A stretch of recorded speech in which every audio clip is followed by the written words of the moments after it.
Hello, friends. Do you want to elevate your cannabis brand or product? Let's get real. Standing out in the cannabis industry isn't a walk in the park. That's where Green Lane Communication comes in. They're not just a cannabis-focused PR firm. They're your partners in getting genuine, valuable coverage, from features in major publications to shoutouts in niche blogs and podcasts. Hey, like this one, Cannabinoid Connect. But Green Lane Communication isn't just about making headlines. They're about building your narrative, crafting messages that speak directly to your audience, and creating robust media strategies that hit the mark. Whether you're just starting out or you're a seasoned player in the cannabis game, they've got the chops to amplify your presence. As we gear up for conference season and head into Q4, there's no better time to boost your brand's trust and credibility. Ready to make waves in the cannabis world? Reach out to Green Lane Communication. Check out their offerings at greenlanecommunication.com or find the link right in our episode description. Let's elevate your cannabis journey together with Green Lane Communication. 3, 2, 1, liftoff.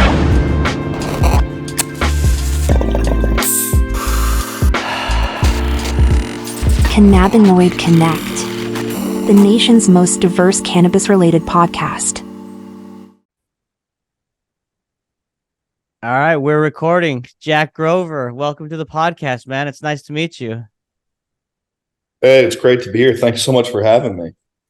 Absolutely. And you're gonna make yourself at home, which I love. Rolling up a J right now for those that are just listening and not watching this podcast. You come prepared, Jack. I like your style. Well, I've been following the podcast for a while, and I like that's more relaxed thing. And I figured, everybody here more or less could safely assume that I partake. So I figured it's evening for me, so I figured I'd might as well make myself comfortable. I've got some black sushi here from Tenco. I got a little QC badge that they hooked me up with, and I've been really enjoying it. Nice. What do you know the terpene profile? What terpenes are most forward? I'm definitely getting like a lot of candy terps with it, a lot of earth. Like I wouldn't say like a harsh pinene or anything, but definitely kind of that more earthy component to it, and then just a lot of that candy terp cutting through it. Nice. Sounds good, man. Yeah, no better way to unwind and blow off some steam from a full day's work, especially on a Monday. So that's Absolutely. awesome. Yeah. Well, Jack, I think the best thing that we can do to kick this conversation off is maybe give our audience a sense of how the cannabis packaging industry has evolved over the past couple of years, right? Maybe talk about some specific innovations you've seen, advancements, as the CEO of Grove Bags, the space quite well. So kind of give us the lowdown. Yeah, I appreciate that. I think the cannabis packaging space has really evolved as our industry has evolved and come along. And I think you see that in really any nascent CPG space is trying to go mainstream. But what's been unique about cannabis, obviously we've got intense regulatory issues, we've got intense branding and packaging compliance that really dictates a lot of form factor approach in our industry. But really we've seen us, as a collective group go from repurposing and reusing, anything that we could find from other industries, stuff that was made for chemicals or food or pharmaceutical medications. And we've really seen the cannabis industry over the past 7-8 years develop purpose-made materials, purpose-made form factors that really have elevated the space and have spurred a lot of innovation in the broader packaging industry, particularly around child-resistant packaging and digital printing, both of which are technologies that are really leveraged in our industry. Mm-hmm. Yeah, the child-proof packaging is always fascinates me because I'll visit a different state, I'll try a new product, and all packaging is different, right? Especially when it comes to branding and whatnot. And it's just amazing the ways in which they're creative with keeping the packaging child resistant and ensuring that young kids aren't able to easily access the material. So that's I'm glad you brought that up. I wanted to ask you about the role that material science and plant biology play in shaping some of these innovations? I think that's been a huge part. Obviously, that's been a massive component of our journey as a business in the space. But really, I think as the space started to mature a little bit and operational efficiency started to come into play, and people started paying attention to shelf life and product integrity and quality across the supply chain and product stability, people started to ask a lot of questions that we've been asking for a little while. What's the best way to maintain cannabis? How does cannabis lose its efficacy? What exactly is going on with that efficacy degradation? What does that scientifically and chemically mean? What are those cannabinoids and terpenes and flavonoids degrading or developing into? So that was really where we started, and where I think the industry really took off in terms of purpose-built packaging that was specifically engineered, not just to be compliant with cannabis in terms of a child-resistant angle or something of that nature, but also something that was compliant with cannabis in terms of the actual physiological nature of the plant. And that spurred a lot of innovation. And we've seen people try to reuse stuff from other industries, whether it be products from cigars or products for food or potato chips. And a lot of that stuff is old technology, or not really ideally suited for cannabis, or actually has some negative effects in terms of long-term plant integrity. Mm-hmm. You've used the word what was it, plant or purpose design or purpose, right? Like purpose driven. Let's break that down. I mean, because there are different form factors for cannabis products. So what do you mean by that? I would say purpose-driven packaging kind of abides by our favorite acronym for cannabis packaging decisions, and that's something we consult with a lot of our customers and partners on. So something that was designed for durability, odor control, oxygen control. Proper gas levels are very, very important for cannabis. You want a little bit to cure, but you don't want too much to promote rapid oxidation. You need anti-static control, particularly for flower, because something that we discovered and pushed forward in the industry is, hey, 90% of your terpenes are hiding in trichomes, and what are trichomes really susceptible to? Static charge. So that's certainly an element. Ultraviolet Static light protection, charge. because ultraviolet light, That's yeah, a new ultraviolet light one. protection too. Yeah. Ultraviolet light can really break down cannabis, and then lastly, humidity. So kind of these 6 different elements, at play to inform what is the best decision for packaging cannabis, or what's the best material, because a lot of people are traditionally using high barrier materials, which really just means like, got this wall and nothing's getting in or out. Whereas we came along with TerpLoc, we're like, all right, this is a passive modified atmospheric film. Gases are coming in and out of here, as well as moisture vapor. So along with our SOP, we can very precisely control what's going on in this bag and really have a very steady cure without losing terpenes that evaporate in the headspace. The problem with a lot of curing methods, particularly burping, something of that nature, is those evaporated terpenes are evaporating in the headspace, and then when that jar is being purged, or that vessel is being purged, there's a complete swap of that headspace. So the terpenes don't have attached to reabsorb to the cannabis, and they're lost to the headspace. Whereas a system like ours, because there's because a passive exchange, those terpenes remaining within the headspace of the bag and have the opportunity to reattach to the cannabis. So our solution, we're able to maintain full weight, inhibit microbial growth, along with our SOPs. A little asterisk there. You can't put in sopping wet cannabis, otherwise we could sell these for a lot more. But the last part of that would be the most important part, in my opinion. Really, why we designed this was TerpLoc maintains 40% to 50% more terpenes and cannabinoids versus any other packaging and curing method. That's a perfect segue, because I wanted to ask you, as we were talking about the innovations that you've seen in cannabis packaging, how Grove Bags is contributing to that overall effort in advancement.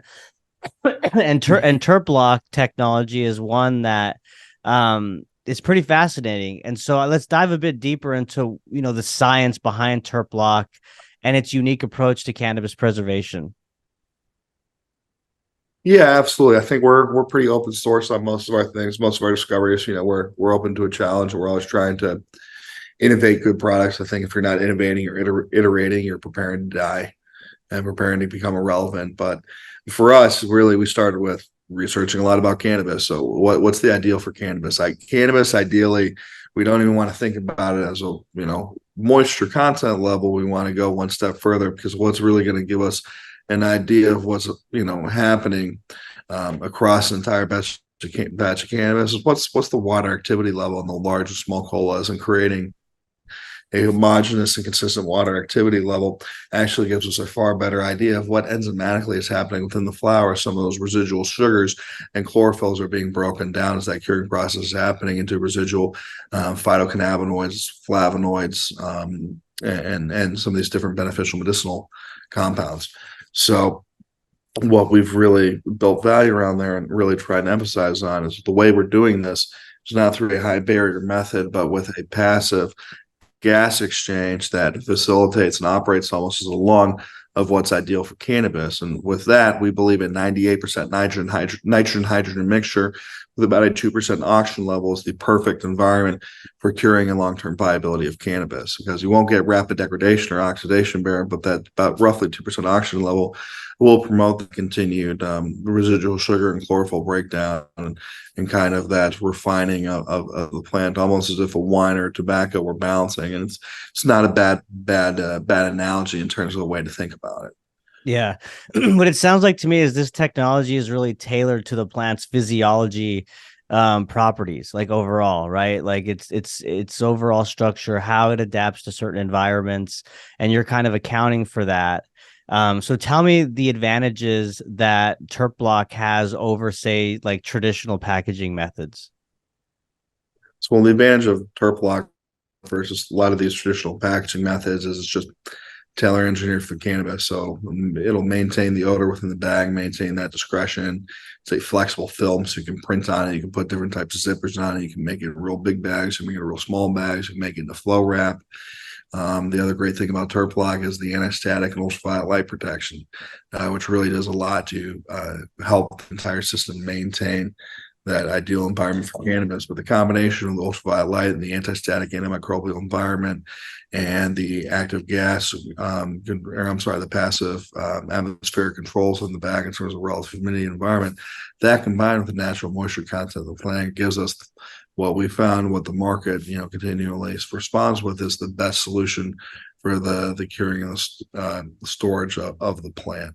And really for us, I come from a medical background, and that was really cool. I wanted to make something that would add efficiency for our clients and provide a lot of value in terms of product integrity and quality, and wanted it to be part of the SOP. I think that was always the goal, creating something that offers a substantially better way of doing things that added value. Mm-hmm. So I think we've been lucky to hit on those things so far, and we try to continue to hit on them. Yeah. I mean, speaking of value, do you have any specific examples or case studies that demonstrate the effectiveness of TerpLoc technology?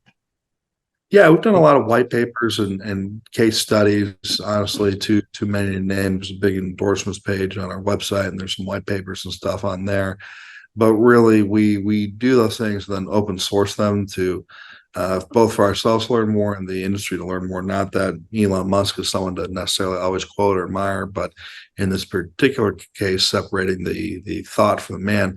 I think when he talks about Tesla kind of open sourcing and sharing a lot of information, I think it's really good at the industry. And I think with Tesla, what they were hoping to do was start a conversation around electric cars, and with TerpLoc, we're trying to maintain and push forward conversations about medicinal integrity across supply chain, operational efficiencies within operations, product integrity from as soon as something is pulled out of the dry room to the point that it's delivered in final packaging to the customer. And we've done a good job raising awareness there. And I think one of the accomplishments of the team that I'm most proud of personally is just getting our space probably to buy in of a concept that there is a difference between drying and curing, which back 6-7 years ago was not a concern, and not a notion that anyone would really pay any heed or credit to. Right. Yeah. I mean, and you guys are also elevating cannabis storage and transit with SafeVac. You want to talk a little bit about that new solution? Yeah, that's a great question. So safe vac in operations where space is a big problem. A lot of people love to use vacuum sealed bag cannabis because it takes that real fluffy material and shrinks it down. Well, we've been able to pull off making TerpLoc into a vacuum seal film. So you have the same advantages of TerpLoc, um, but with the added benefit of vacuum, being able to vacuum it, which we're pretty excited about because vacuum bags have damaged a lot of cannabis over time. Traditional vacuum seal bags are material like nylon or something that's really non-recyclable or it's made from overseas. They've got odors to them that they can impart on your cannabis. They've got a very rough texture. They've got a very high static charge. And then lastly, they're doing nothing to control a gas level in the internal environment within those environments. So really, we're at a point in terms of the packaging industry overall being almost in 2024, where for live products or products like food, things that are shelf stable, really having tailor engineered solutions for those products. And I'm not just talking tailor engineered solutions in terms of form factor, I'm talking tailor engineered solutions very much in terms of the design and the effects of those products. For example, if you go to the grocery store and you look at those bags of pre-cut, pre-washed lettuce, I'm sure you're familiar with what I'm talking about. They'd wall on your counter in a few hours, but in those bags they'll stay fresh for a few weeks because those bags are actually very specially controlling a gas mixture that's been researched around the food science, around those lettuces and radishes and carrots. And food science labs testing federally legal hemp was actually how we designed a lot of TerpLoc because we were able to use hemp so far. So there were some labs that would work with us. Including some really respected ones that I'm sure don't want me to share their name here, but we were really lucky about that. But taking that food science approach is how the companies, for example, like Fresh Express, those salad bags, is able to minimize food waste and ensure food safety, and make sure you and your family can enjoy, a fresh, crisp, delicious, nutritious, colorful salad. That's the same basic idea of what we're doing for cannabis. TerpLoc is a passive modified atmospheric film, very tailor engineered around those specific and unique requirements for cannabis, which I must say are quite challenging. Cannabis is akin to coffee or some of these, very shelf unstable, very high terpene products, and those fatty lipids that are those terpenes and those flavonoids and whatnot contain a lot of the tastes and benefits of either coffee or cannabis or tobacco or some of these other high value crops.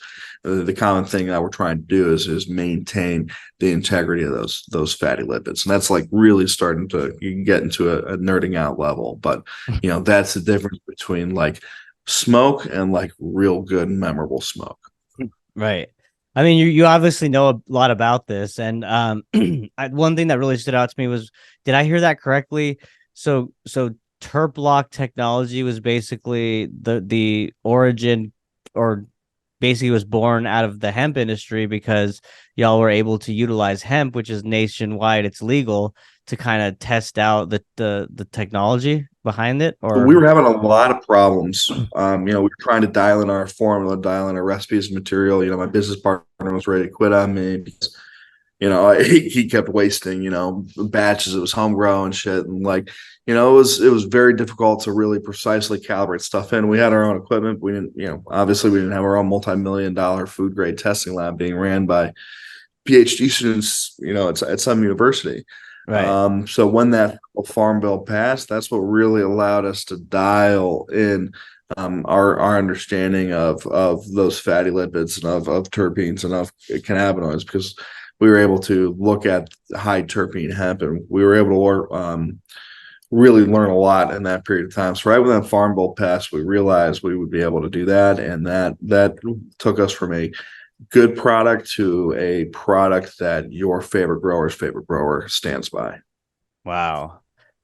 Wow. Yeah. And I would imagine, like, during that testing and R&D, it's it's complex because the plant itself, it's different, right? Each strain has a certain terpene profile or certain flavonoids, right? I mean, they're all different. So I guess you had to basically come up with a solution that helped preserve, like, I across the think in a big board, enough, right? I think you hit on something interesting there. I think in a big enough, I mean, we've studied a lot of different strains of cannabis, a lot of different genetics, and you can have some very different expressions of cannabis, really different. I think if in an ideal world, um, I think we would have probably 3 to 5 versions of TerpLoc that we would delineate based on the terpenes that we're most likely trying to maintain. Because believe it or not, limonene does have a different environment, and we're talking really getting down to bare bones here. But a limonene heavy strain will want a different environment than a myrcene heavy strain. Mm-hmm. Those be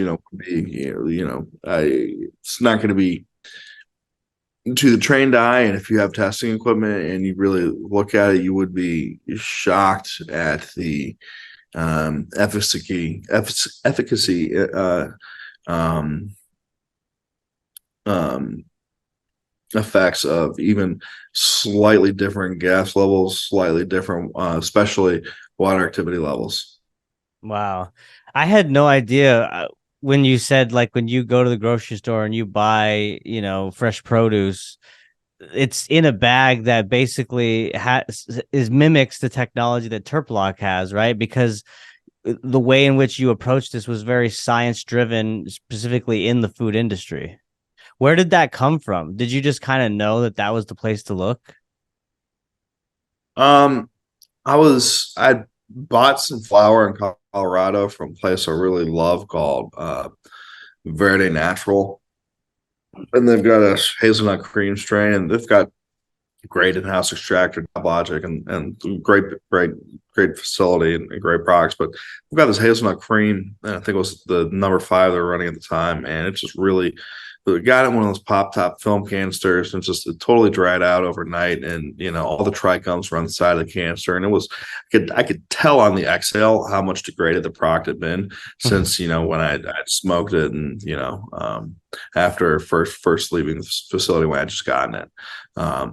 And that really reminded me that there was something there. But I had the idea also because I lost a lot of cannabis to my grow back in the day. It used to be, my parents could have lost their house if cannabis was anywhere on the property. So growing out in the woods or something, or at a friend's house, whose parents weren't really home or something, which is kind of horrible now that I think about it. But anyway, no, I lost a lot of flour to burping and stuff, and it was really time consuming to grow, and I spent a lot of money, on the equipment to do it, and the soil, and everything. So it's frustrating. And doing more research and stuff, when I saw the industry growing, I realized that was a pervasive issue, and that might be a legitimate way to really add some value. And then the other thing I think that contributed to it was.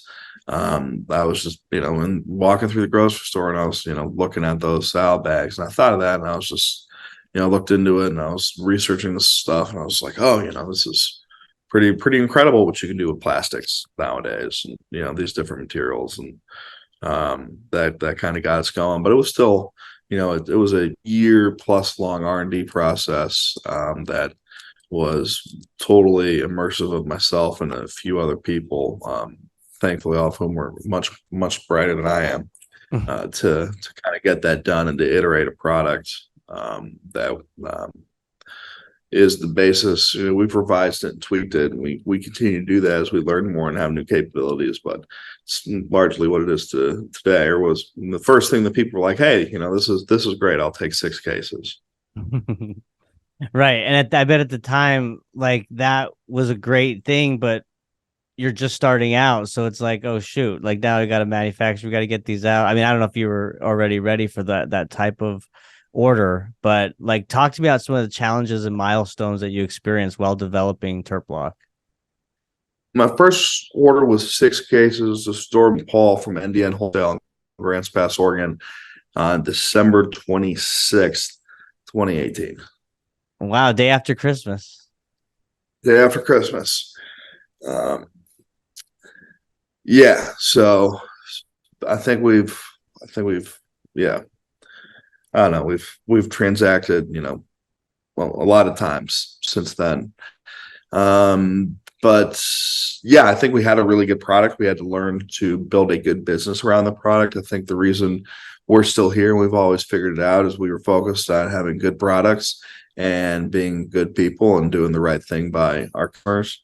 We really always try to do the right thing. I think that goes a long way in cannabis. I think we've gotten burned pretty bad a few times. But I think, you know, I would make those decisions and let us get burned like that again, because I think it's, I think we've learned and we've smartened up some things, but I think going first in that matter has been important. But we've had to learn to build a good business around it, and I think the way we've done that is we've always really tried to take care of the customers and be like, hey, even if we're here, at 2 a.m. to pack this and get this done, as long as it gets there on time, we're okay. And we always took that really seriously and took our commitment really seriously. But it's been a journey. I think, there's definitely been stuff I fucked up and, think about, and, in the shower or whatever, you're like, oh, fuck, I can't believe I did that. Every entrepreneur goes But through that oh fuck moment, right? I mean, that's what entrepreneurship's all about. It comes with failures. yeah, I think, it's true. I think key is not making a fatal failure. Right. Right. And I think, the other part of that is, people got to feel that you're trying, man, and they got to feel that you care. Like I wrote so many thank you notes, like for our first order, dude. I would just Those go a write long notes. way, man. They really do, especially handwritten. Yeah, I mean, I eventually stopped doing it because my boy was, or one of my colleagues was like, "Hey, man, you can't, you're making us look really small when you do that." I would imagine But over time it's not sustainable, but when you're first starting out, it's a nice touch. Yeah. I just took stuff so personal, and I think as you're scaling, you have to move away from that a little bit. But Right. yeah, it's stuff so personally. Yeah. No, absolutely. So had you always been a cannabis consumer? I mean, like, and this kind of was a natural like pivot because you saw this. I mean, you kind of talked about, the origins that led up to where you're at, but what was your relationship with cannabis prior to this? Um, Honestly, super negative perception of the plant until early teenager. Brother comes home from California. He's got severe cerebral palsy. I mean, he really, it's a tough condition, and he was having really severe muscle spasms. And I'm used to him taking, fistfuls of different types of pills for that. Right. And he was like, "Hey, can you call one of your friends to, roll a joint, come over?" I was shocked. Um, but I did it, and I was also shocked when, he hit it. My buddy came over. My colleague JJ, one of our leaders here at the business, who's really, I think, one of the world's leading, if not the leading authority on cannabis degradation and a few other things at this point. But he comes over and lights the joint and takes a puff, gets it started, puts it in my brother's mouth. He takes a puff, exhales.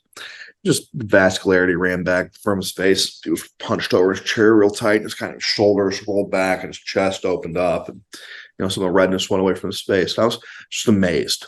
Wow.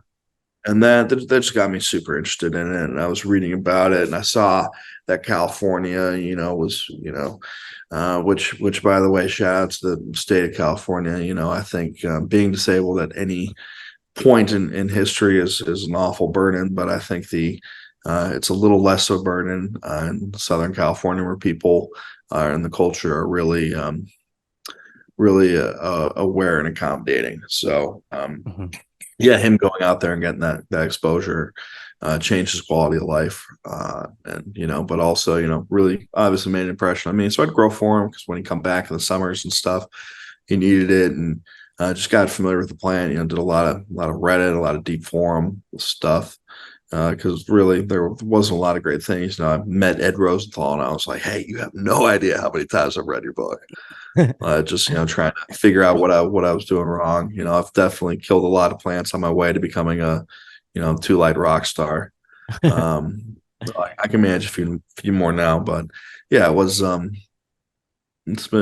definitely made such an impression on me that um, I knew it'd be a thing. I kind of, I thought it was still very underground and very niche.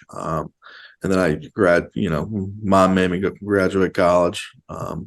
Went to do a couple, went to work in a couple different things, and really I was in tech and slogging through that, and thankfully doing all right. But saw what was going on in Colorado, went out there and flew back and resigned the next day. Wow. That's awesome, man. Yeah, That's so cool. I mean, I was lucky, right? I was a young guy, I had no dependence, direct dependence, right? And Right. I had a little bit of money in savings, and I had the safety net of all. If I fuck my life up, I can move home with my parents. Right. Right. You had So the I think opportunity to there's take that definitely risk. Yeah. yeah. I mean, I try to be, self-critical. I think that's why we haven't made some of the mistakes that we see some people, start really great businesses and then misguide them make. But I think one of those things is you have to realize you owe a big obligation to, or at least for me, I owe a big obligation to this community, and just in general, because I was very lucky to be in the position I was in and stand on the shoulders of people I was able to stand on, so to speak.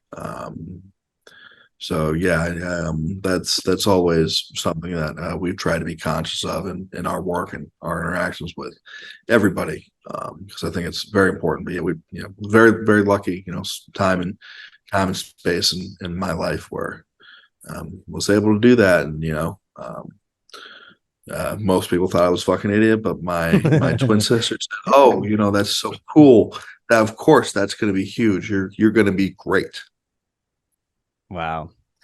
That's awesome, man. No, that's truly inspiring. And I just love hearing stories where someone just, takes ownership of their destiny in a way and like says, "Hey, I'm just going to take this risk and I believe in what I'm doing and it's going to be great." And your brother's story, that's amazing, man. Like to see it firsthand, um, completely alter and in a good way, like improve, his way of living on a day-to-day basis is incredible. I think about when you're telling that story about the video, it's with a guy named Larry Smith. I believe he's an ex-police officer. I don't know if you've seen that video, but um I he think I know what you're had talking about, actually. yeah, I think he has cerebral palsy as well. Um or MS. I can't remember. I know it's cerebral palsy, and he takes a tincture, and like within 20 minutes he's up and he's talking normal and he's not he's not having those muscle spasms. So it's incredible what this plant can do, and it's just amazing that you kind of went all in after seeing that. I was, yeah, definitely a lot of luck, for sure. And also, I relied on this industry and community a lot to educate us and to help us, dial in our products and develop our products, and bear with us. We figured out how to serve it better. But we definitely take a lot of pride in it, right? It's been a blessing, I think. If 31-year-old me were to tell about back in time, and I'm sitting next to 13-year-old me, and I'm like, yo, this is what you've done, and like this is where you've been, and like these are close calls that you had, and like this is shit that you fucked up and definitely shouldn't have done. Like this is where you're at. I think there's no way 13-year-old me would have been like, fuck yeah, dude, way to go. Like it was, it's a dream way to spend your 20s. I mean, a lot of pressure, and a lot of debt, and a lot of times feel like you're looking down the barrel of a gun. But yeah, I mean, I've been blessed enough to travel all over the world and get up on stage and judge competitions and talk at trade shows, and I've seen cannabis on every continent but Antarctica at this point.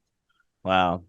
That's so cool, man. How it's just led you to all these different experiences and leadership roles. And I couldn't agree with you more about your point about community, because I mean, obviously, in my position as a podcast host, you need guests, right? And the majority of people in this industry have just been so willing to open up and talk about their experiences and what they've learned, or what services or value that they're adding. And really, it's basically all we have outside of the plant itself, right? Because there's uphill battles with regulation, policymakers, and all the things. So community is super key, and it's cool that you give that nod to like the people, like you said, who you've stood on their shoulders to kind of get where you're at today. Is there any specific shout outs you want to give? Um, yeah, I think there's a lot of great CEOs and entrepreneurs, people I admire personally and professionally out there. I mean, Jill from Willow, um, for sure, Jordan and the guys over at Blueprint, Amanda Garitano, you're a fucking rock star. Kevin, if I haven't mentioned you, you're a G. Thanks, Jeff man. Dayton, I don't talk to you so much anymore. Learned a lot from you. You're one of the highest integrity, best guys in cannabis, and the way you communicate with people is incredible. I mean, I could keep going. Ray Navis, you're a shark, and you've helped bring people to this business that have absolutely changed me as a businessman and helped change this business. I mean, I could keep going. There's a lot of people out there. Jimmy Devine, I've had an amazing privilege seeing some of the coolest grows and the coolest parts of the world with you. I mean, I could keep going. I mean, checking in with Jill from Willow now and then. I mean, I've seen her company blow up from like visiting. It was her and her dog Willow, and she had one guy, and it was in like a garage in Denver, and I was like, hey, this is a nicer garage than we have. Like, you're already killing it. And I'm in awe of what she's done and how she's gotten her company into the conversation. Talk about a company that's furthered the conversation in terms of the area that they've tried to build value in and be forward looking in the industry. But yeah, Yeah, there's Jill's great. I had her on previously. I think it's been over a year now, but yeah, what they're doing with the kill step process, microbial decontamination, I mean, it's pretty cool stuff. So if you haven't listened to that conversation, I highly encourage you to. She's awesome, like you said. I definitely will. But yeah, I mean, I could talk for a long time and then probably call you tomorrow morning, be like, I can't believe I forgot to mention this person. So for everybody I forgot to mention, I think one of these special things about the cannabis industry for someone that, got into it like right at the beginning of their career, really, when they were finished molding themselves as a person, I think you got access to some really incredible people, really intimately because of the nature of the space, how intimate the space was. And I think that was a really, yeah, that was really a blessing. I mean, I've worked with some great business people. Rodney Hugh, from Territory, you're a fucking killer. Like you have a Midas touch, and the energy you bring to things is incredible. Like people like that, and I think that's it's been a thousand MBAs. It's been an MBA in life. A lot of these people I admire who they are to their families, who they are to the people who work for them. Who they are to their investors. Mhm. You know, yeah, it's been a privilege. I think I try to acknowledge that it's in a vacuum. It's a unique time and a unique place, and we've moved away from it quite a bit. But it was a special time where it really changed my whole view of the world and a whole lot of things. Mhm. Yeah, so that's for me, like some people spend their 20s traveling around getting concert wristbands. I spent my 20s at one point mortgaging my entire future, but I spent my 20s traveling around and seeing these people and trying to make them proud of me and trying to make them proud to use our stuff. Yeah.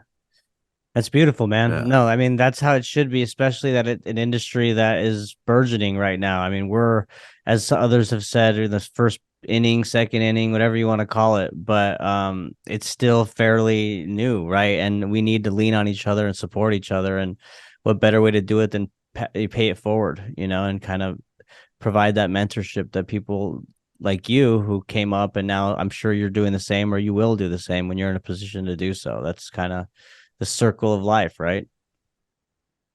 Supposed to be anyway, but yeah, no, it's it's been awesome journey so far. Yeah. Cool, man. Well, hey, let's kind of wrap things up by talking about, I always ask these guests to pull out your crystal ball and let's talk about the future of cannabis packaging, right? So what do you envision cannabis packaging look like in the future? Maybe provide some insights on future trends or potential innovations that you see in the space.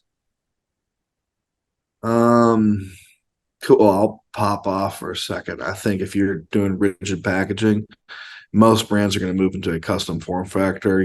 Micro brands will still use rigid containers with labels, but everything's going to be pre-labeled, pre-printed. Flexible packaging will continue to dominate. It's the most efficient form factor. It's the most compliant. It's the easiest way to create an environment that is optimal for the shelf life of the cannabis product you're trying to put, no matter if it's a gummy or flower or something else. So I think we'll continue to see trends like that happen. But the rate of innovation is really fallen off and the rate of consolidation is accelerated, right? I mean, we're in a much more mature market at this point, and that's just sadly the nature of it. I mean, we'll never have the jazz, the energy, and the optimism, that feeling of those early MJ BizCon days when people have come up with 6 new ways of doing things, and like it's moving the industry so far. I mean, we've a lot of those things unfortunately have already happened, and it's only natural that the rate of innovation would stall, right? So I think you'll continue to see more consolidation. I think we're 12 to 14 months away from safe banking. I think you can take that to the fucking bank. I think when safe banking comes, I don't think federal legalization will be far behind it.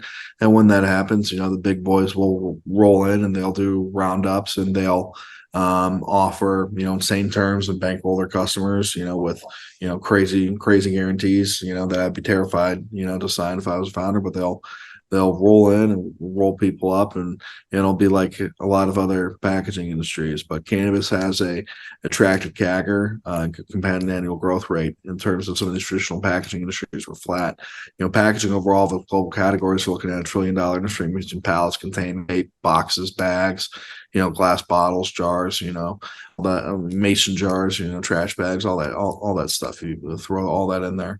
That's pretty totally flat year over year, has been for over a decade. You've got about a 4% growth rate in flexible, just because flexible is the most efficient, greenest, best, most common sense thing to use for vast majority of applications. You go to the store, 90+% of what you see is in some sort of flexible package because of the efficiency and the ability to really tailor engineer solutions. But I think in terms of cannabis, that's an attractive place to be. I think on top of that, I think you'll see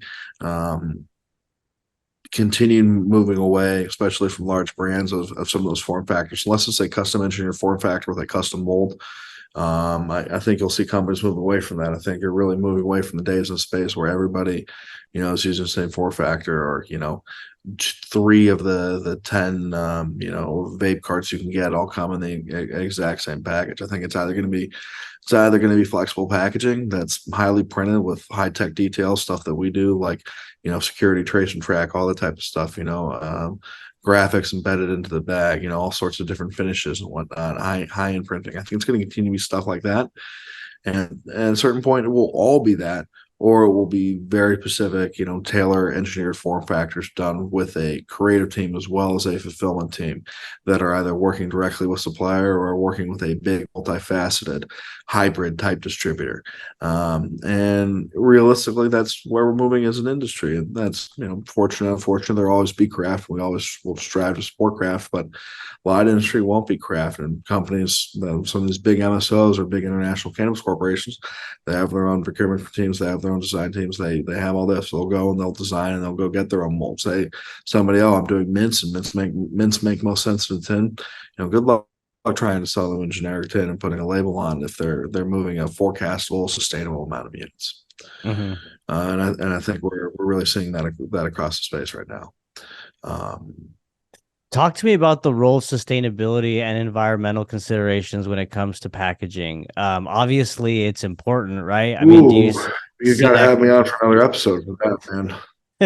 I mean, is it continuing to evolve even more when it comes to those types of innovations?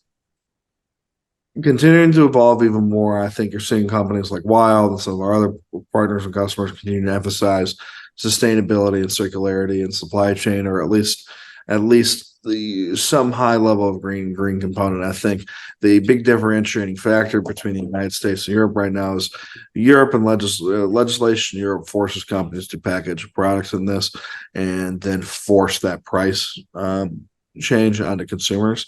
Virgin resins are cheaper and easier to use. I think you can have this responsible chain of custody with different things, but it's other than all the greenwashing and the bullshit and the hype marketing, I think, talking about $1 trillion industry that's highly reliant on hydrocarbons, I salute the cannabis industry for really, in my opinion, bringing a tremendous amount of attention and innovation to things like ocean plastics for rigid containers, or energy recycling of different products, so fully circular supply chains, fully biodegradable packages, and truly fully biodegradable packages. I'm not talking about taking a biodegradable package that is questionably biodegradable and then throwing, a vinyl label on it that can't be removed and then renders the entire thing, undisposable or something. Once you put the cap on it, it's no longer circular.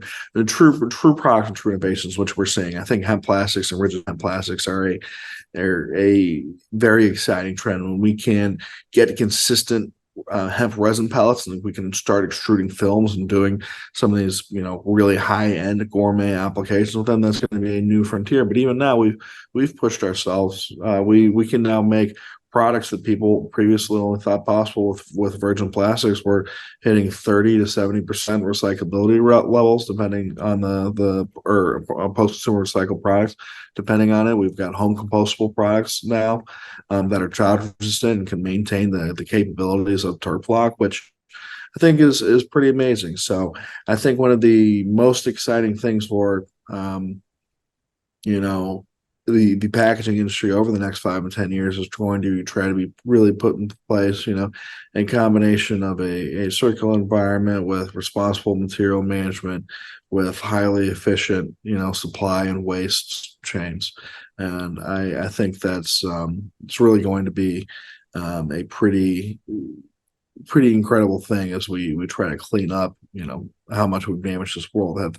Has plastics and flexible packaging really polluted the world? Yeah, absolutely. But also, it's probably one of the greatest innovations that has raised the quality of life of everybody across this planet, no matter how rich or poor you are. On average, 7 times in the last 100 years, in terms of delivering medicine and maintaining food and product, and food integrity and food safety, and all these different things, making things efficient, affordable, attainable. So we need to take the next jump and maintain efficiency and affordability and attainability, and these things that flexible packaging and the packaging industry help enable, but do it in a way that doesn't harm our planet any further, and hopefully starts to heal it.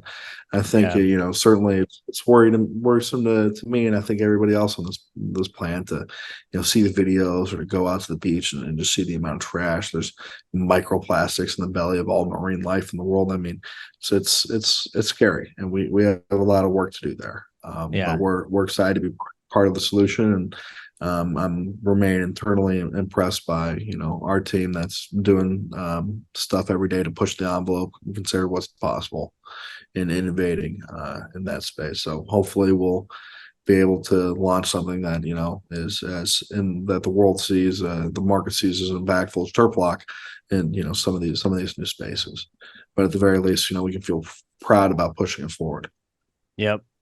No, absolutely. I mean, in that next jump that you talk about, it's clear that Grove Bags is really part of that effort in terms of innovating and producing packaging that is more sustainable and environmentally friendly. And sounds like there's a lot of exciting innovations happening around that as well, like you've listed. So, Jack, I really appreciate it, man. You have a lot of great insights. It was a pleasure having you on. Is there anything that you want to leave the audience with before we go here? Something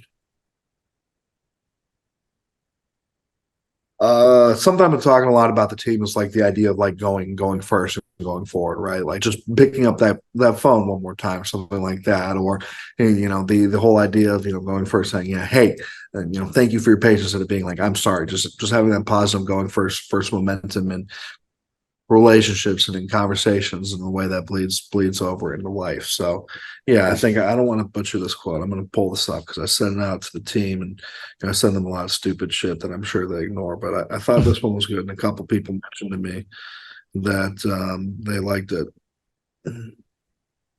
I love a good quote. Yeah. So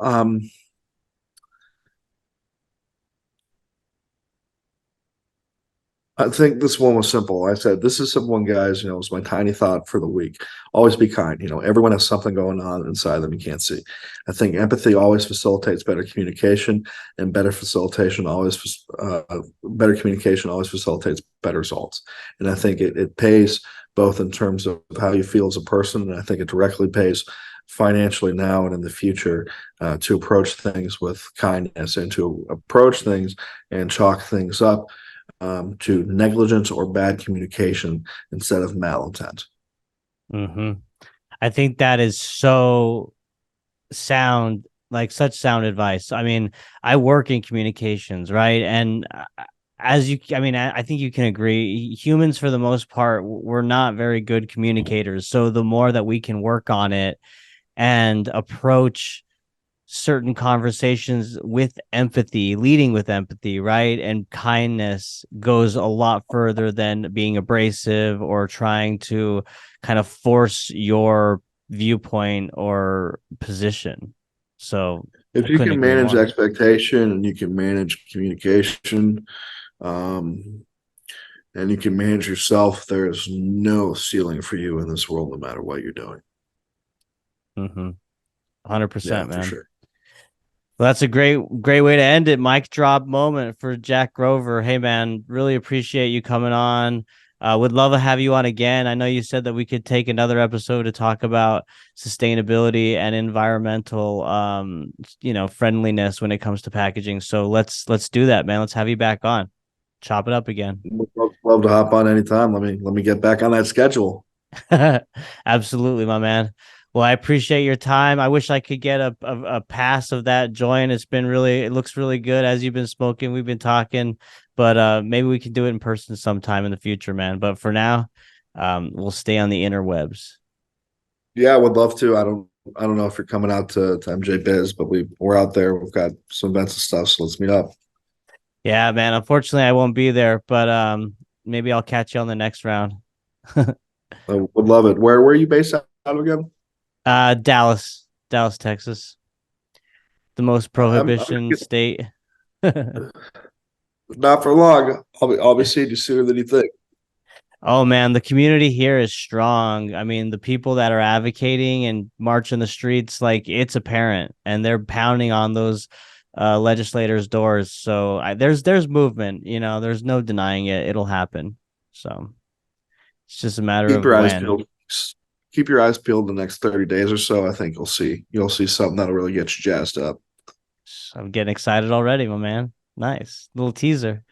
Yeah. But thanks again for having me. Appreciate it. Hopefully, uh, I wasn't too much, and hopefully your audience enjoys some of that.